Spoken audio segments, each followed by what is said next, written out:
तो hello guys, AST academy में आपका फिर से स्वागत है। और आज की इस वीडियो में हम बात करेंगे बीए सेमेस्टर 1 2023 और 24 में जो इंग्लिश लिटरेचर का पेपर आया था उसके बारे में। और अगर आप BA first year English literature के स्टूडेंट हैं और अगर आपके पेपर सेमेस्टर वाइज होते हैं तो इस पेपर को नोट डाउन कर लीजिए, क्योंकि ये इंग्लिश लिटरेचर में पेपर सेकंड के रूप में आया था और इसके जो क्वेश्चन है वो काफ़ी ज़्यादा मोस्ट है। और हमेशा जो एग्जामिनर रहता है वो ज़्यादातर प्रीवियस ईयर के क्वेश्चन ही पूछता है। तो चलिए शुरू करते हैं। और अगर आपने एएसटी एकेडमी को सब्सक्राइब नहीं करा हो तो जल्द से जल्द एएसटी एकेडमी को सब्सक्राइब कर लीजिए। और इंग्लिश लिटरेचर के नोट्स चाहिए हो अगर आपको फ्री में या फिर पेड नोट्स, तो आप हमारा जो जीमेल आईडी दे रखी है उस पर संपर्क कर सकते हैं। तो देखना, तो आपको मैं कभी भी जीमेल आईडी बता सकता हूँ बीच में, तो इसलिए आप वीडियो को बिल्कुल अंत तक देखिए। तो देखना, बीए सेमेस्टर 1 2023 और 24 एकदम हैंड रिटर्न नोट्स आपको मिलेंगे, फ्री भी मिल सकते हैं और अगर पेड नोट्स हुए तो मैं आपको पेड भी उपलब्ध करने का प्रयास करूँगा। तो देखना, बीए सेमेस्टर 1 2023 और 24, ठीक है। पेपर इससे कोई मतलब नहीं है हमें। इंग्लिश लिटरेचर पेपर सेकंड, यानी कि इंग्लिश लिटरेचर का पेपर सेकंड किस प्रकार से था। प्रोज एंड फिक्शन का टाइम था इसमें लगभग 3 घंटे 3 आवर्स। मैक्सिमम मार्क्स थे आपके इसमें लगभग 100, यानी कि 100 नंबर का पेपर हुआ था ये। This question paper contents 3 sections as under, यानी कि जो क्वेश्चन पेपर है उसके 3 सेक्शन होने वाले हैं। कौन कौन से होने वाले हैं? सेक्शन है, सेक्शन बी, सेक्शन सी। तो देखना, सबसे पहले आपको ये पढ़ लेना है अच्छी तरीके से कि सेक्शन ए में कौन कौन से क्वेश्चन आएंगे आपके। तो this section contents 1 compulsory question with 10 parts. Answer of each part should not exceed 20 words. All question carry equal marks, यानी कि 10 नंबर का आपका सेक्शन ए आएगा। इसमें आपकी पूरी जो पेपर का सिलेबस दे रखा होगा पेपर सेकंड का, उसमें से कोई से भी 10 क्वेश्चन आपसे पूछ लिए जाएंगे, वो भी 20-20 शब्दों के, और जिनके मार्क्स रहेंगे लगभग 1-1, यानी कि टोटल मिलाकर 10 मार्क्स के आपके क्वेश्चन आने वाले हैं। अब सेक्शन बी की बात करेंगे यहाँ पर। सेक्शन बी मैक्सिमम मार्क्स रहेंगे इसके 50। दिस सेक्शन कॉन्टेंस 10 क्वेश्चंस और एक्सप्लेनेशन, यानी कि या तो 10 क्वेश्चन आ सकते हैं आपके और एक्सप्लेनेशन भी आ सकती हैं। आपको अटेम्प्ट करना है लगभग 5 क्वेश्चंस और एक्सप्लेनेशंस इन ऑल, उन सभी में से आपको 5 क्वेश्चंस या फिर, है ना, या फिर एक्सप्लेनेशन होगी 5, तो आपको अटेम्प्ट करनी है। सिलेक्टिंग 1 क्वेश्चन और explanation from each unit. Answer of each question और explanation should not exceed 250 words, यानी आपको 250 शब्दों में इसका आंसर देना है। और 250 शब्दों के आंसर के ऊपर एएसटी एकेडमी पर आपको एक वीडियो उपलब्ध हो जाएगी, आपको मिल जाएगी। डिस्क्रिप्शन में लिंक है, जल्दी से डिस्क्रिप्शन में जाइए और उस वीडियो को देख लीजिए। ऑल क्वेश्चंस और एक्सप्लेनेशंस कैरी इक्वल मार्क्स, यानी कि जितने भी क्वेश्चंस हैं और उसके अलावा एक्सप्लेनेशन है सभी बराबर बराबर मार्क्स के आएंगे। और आपको किस प्रकार से करने हैं, ठीक है, तो मैं आपको बता दूंगा आगे पेपर में। सेक्शन सी, अब सेक्शन सी की बात करेंगे यहाँ पर। तो सेक्शन सी आने वाला है हमारा लगभग 40 नंबर का, जिसमें 4 क्वेश्चन रहेंगे आपके। द क्वेश्चन में है सब डिवीजन हो सकता है, यानी उनमें डिवीजन भी हो सके, यानी कि बहुत सारे भाग हो सकते हैं उन क्वेश्चनों के, उनका आंसर लिखने का। Question number 12 of reference to context is compulsory, यानी कि क्वेश्चन नंबर 12 है आपका, वो रेफरेंस टू कॉन्टेक्स्ट है, वो एकदम कंपलसरी है, आपको करना जरूरी है। Attempt 1 more question from the rest, और उसके अलावा जो 3 क्वेश्चन आपको मिलेंगे, आपको बताऊंगा किस तरीके से आपकी रूपरेखा होगी पेपर की, देख लीजिए आप। सभी यूनिवर्सिटी के लिए ये बहुत ज़्यादा मोस्ट पेपर होने वाला है। तो देखना, answer should not exceed 500 words, जो आंसर है आपको लगभग 500 शब्दों में देना है। तो 500 शब्दों का आंसर कैसे लिखें हैं, तो एएसटी एकेडमी पर आपके लिए वीडियो उपलब्ध है, जल्द से जल्द डिस्क्रिप्शन में जाइए। चैनल सब्सक्राइब नहीं करा हो तो उसे जल्द से जल्द सब्सक्राइब कर लीजिए। All questions carry equal marks, सभी क्वेश्चन बराबर बराबर नंबरों के आने वाले हैं, ठीक है। तो आपको बता दूंगा किस तरीके से होने वाला है, तो देख लीजिए आप। अब बात करते हैं यहाँ पर हम सबसे पहले सेक्शन ए के बारे में। तो देखना, फर्स्ट क्वेश्चन था इसका, पहला क्वेश्चन, ये आपको पूरा ही करना है, इसमें अथवा का ऑप्शन नहीं है। तो देख लीजिए सेक्शन ए के बारे में। तो what according to Shaw is natural and unnatural slavery, यानी कि जो अकॉर्डिंग शो जीबी शोध हैं उनके अनुसार नेचुरल एंड अननेचुरल स्लेवरी क्या थी, यानी कि प्राकृतिक और अप्राकृतिक गुलामी क्या थी। तो इसके बारे में आपको लिख देना है अच्छी तरीके से, ठीक है। तो जीबी शो के द्वारा फ्रीडम लिखा गया था और फ्रीडम का एक क्वेश्चन लिया गया है। How has Aristo defined happiness, जो एरिस्टो थे हमारे अरस्तु, जिन्होंने हैप्पीनेस को किस प्रकार से डिफाइन किया है, उसकी परिभाषा किस प्रकार से दी है, ठीक है ना। वाई डज प्रिस्टली अब किस प्रकार से होने वाला ये, why does Priestly refer to student as creature from other planets, यानी कि जो प्रिस्टली है, जे बी प्रिस्टली, उन्होंने जो बच्चे हैं, छात्र भीड़ हैं, स्टूडेंट मॉब्स, उसके बारे में क्यों बताया गया है कि जो बच्चे हैं वो दूसरे प्लेनेट से आया है, ठीक है ना, उनको किस प्रकार से बताया गया है कि दूसरे प्लेनेट के बच्चे माने जाते हैं। तो आपको वीडियोस देख लेनी है, सब में सब आंसर मिल जाएंगे आपको इनके। What is the aim of education according to sir Richard Livingstone, यानी कि जो एजुकेशन है उसका एम किस प्रकार से होता है, यानी एजुकेशन का क्या लक्ष्य होना चाहिए, ठीक है, क्या है, तो आपको इसके ऊपर लिख देना है अच्छी तरीके से। केवल 20-20 शब्द आपको लिखना है, यानी कि 2 से 4 लाइन इसमें भरेगी। What did Mrs Myers tell Miss Jones about his fortune, यानी कि किस प्रकार से बताती है अपने फॉर्चून के बारे में, अपने भाग्य के बारे में। फॉर्चून टेलर से लिया गया है, ये भी कारेल केपेक के द्वारा लिखी गई थी यहाँ, ऐसे। अब देखना, what are the other names given to the story grief by Anton Chekhov, यानी कि कौन कौन से नाम दिए गए थे, यानी कि जो एंटन चेखोव के द्वारा लिखी गई है ग्रीफ, इसमें और क्या नाम उपलब्ध कर सकते हैं हम, इसको और क्या लिख सकते हैं हम, ठीक है। तो इसमें लामेंटेशन आएगा, इसका आंसर क्या आएगा, लामेंटेशन या फिर लामेंट। लामेंट का मतलब भी दुख होता है। और क्लास 11th की जो इंग्लिश लिटरेचर की बुक है उसमें पहला चैप्टर ही लामेंट दिया गया है, तो वही चैप्टर है ये। यानी कि कई बार क्या होता है, एनसीईआरटी के बेस पर भी इसमें क्वेश्चन पूछ लिए जाते हैं और आपके सिलेबस में भी वो चैप्टर जरूर से जरूर होगा। अब बात करते हैं यहाँ पर 7th नंबर का, what do the lamp and the doll's house symbolise in the story the doll's house by Katherine Mansfield, यानी कि जो लैम्प था उस डॉल्स हाउस की स्टोरी में वो किस प्रकार का सिम्बोलाइज था। सिम्बोलाइज का मतलब होता है किस प्रकार का प्रतीक था, किसमें, द डॉल्स हाउस में, किसके द्वारा लिखी गई थी, कैथरीन मैनिसफील्ड के द्वारा। In the adventure of Blue Carbuncle who had been arrested for theft the Blue Carbuncle, यानी कि जो ब्लू कार्बंकल था उसके लिए किसे अरेस्ट किया गया था, यानी किसे पकड़ा गया था पुलिस के द्वारा। तो आप देख लीजिए, चैप्टर की समरी है जिसे अच्छी तरीके से पढ़ लीजिए, आपको सब कुछ अच्छी तरीके से समझ में आ जाएगा। Name the first novel of R K Narayan, इसका आता है आंसर स्वामी एंड फ्रेंड्स। किसकी नॉवल थी, आर के नारायण की फर्स्ट नॉवल का नाम क्या है, तो इसका आंसर हो जाएगा Swami and friends. Who is the professor of history in the novel the bachelor of arts, यानी कि जो प्रोफेसर था हिस्ट्री का वो कौन था, बैचलर ऑफ आर्ट्स में जो नाटक लिखा गया है, ठीक है ना, तो उसमें देख लेना आप कौन था। तो इस तरीके से हमारे पूरे जो सेक्शन है वो कंप्लीट हो जाता है अच्छी तरीके से। तो आपको 10 के 10 क्वेश्चन करने हैं, ठीक है।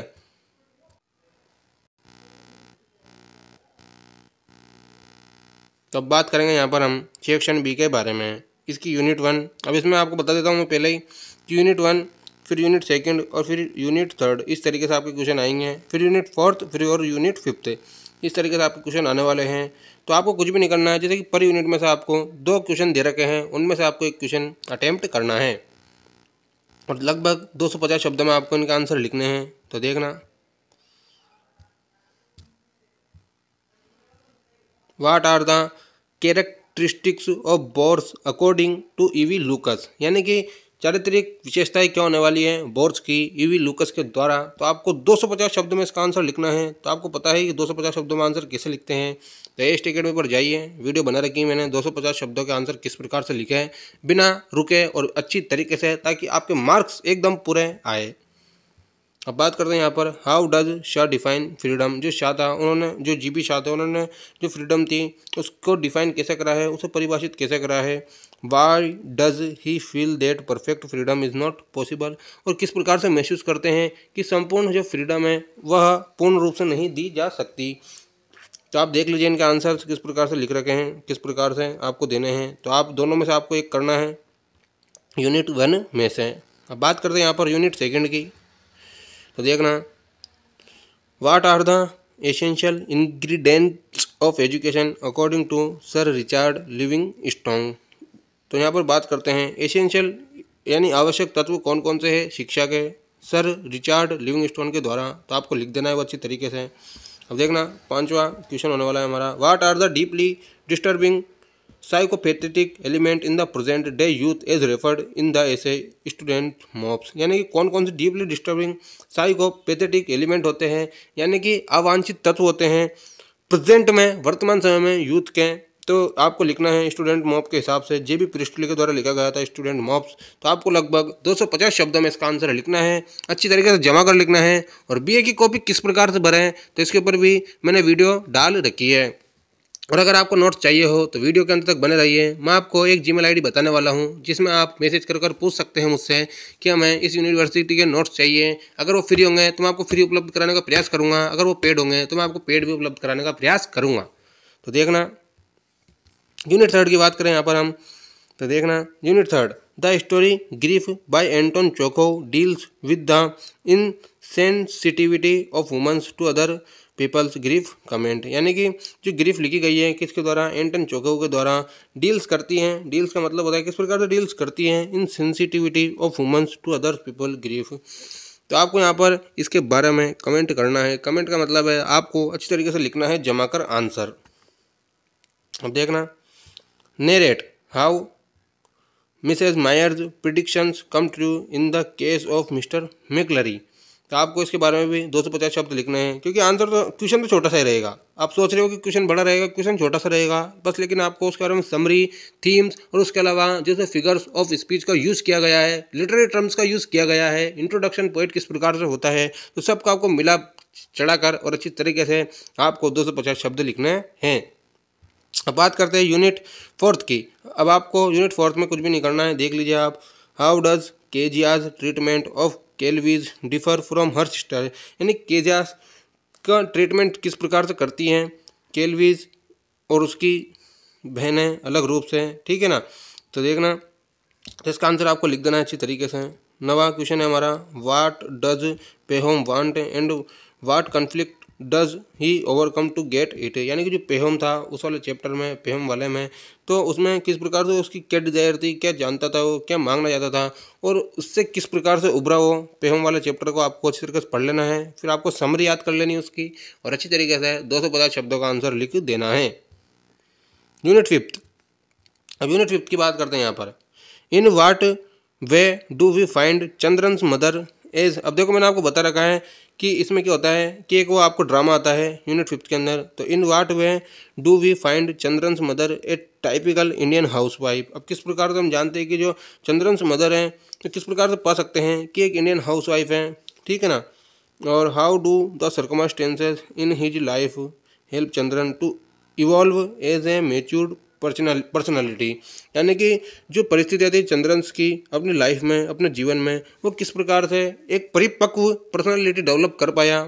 तो आपको अच्छी तरीके से देख लेना ही है, ठीक है ना। तो आपको दोनों में से एक करना है, यूनिट 5 में से। अब बात करते हैं यहाँ पर हम सेक्शन सी के बारे में। अब बात करते हैं यहाँ पर हम सेक्शन सी के बारे में। अब देखना, अब सेक्शन सी आपको इस प्रकार से मिलेगा ये, तो explain with reference to context any four. मैंने आपको बता दिया था जो 12वें नंबर का क्वेश्चन आएगा वो आपको कंपलसरी करना ही है पेपर में। तो आपको देख लेना है, मोस्ट स्टेंजाज यहाँ पर दे रखे हैं, 7 स्टेंजाज आएंगे, 7 में से आपको 4 करने हैं, है ना। और इसके अलावा any answer any 1 question from the following. तो यानी कि 3 क्वेश्चन यहाँ पर दे रखे हैं, 13, 14 और 15, इसमें से आपको केवल एक करना है। तो देखना कौन कौन से क्वेश्चन दिए हैं, मोस्ट हैं, तो आपने राइट कर लीजिए, नोट डाउन कर लीजिए कॉपी में नोट्स के रूप में। तो देखना,